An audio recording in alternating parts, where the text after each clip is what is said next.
Praise the lord. ఈ రోజు దేవుని వాక్యము, శాపాన్ని ఆశీర్వాదంగా మార్చే దేవుడు. నీ దేవుడైన యెహోవా నిన్ను ప్రేమించెను గనుక నీ దేవుడైన యెహోవా నీ నిమిత్తము శాపమును ఆశీర్వాదంగా చేసెను. ద్వితీయోపదేశ కాండము 23వ అధ్యాయము 5వ వచనం. ఈ వాక్యం దేవుని ప్రేమ ఎంత గొప్పదో మనకు తెలియజేస్తుంది. ఇశ్రాయేలీలను శపించుటకు బిలాము ఎంత ప్రయత్నించినను దేవుడు ఆ శాపాన్ని అనుమతించలేదు. ఎందుకంటే ఆయన తన ప్రజలను ప్రేమించెను. అందుకే ఆ శాపాన్ని కూడా ఆశీర్వాదంగా మార్చెను.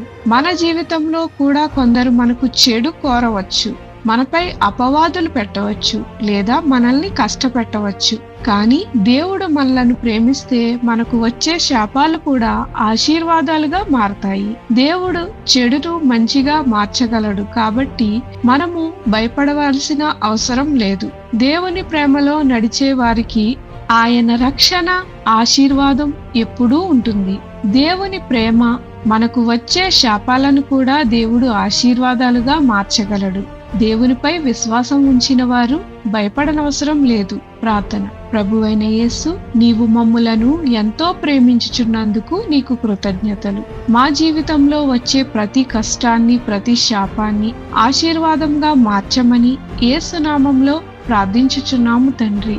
ఆమేన్.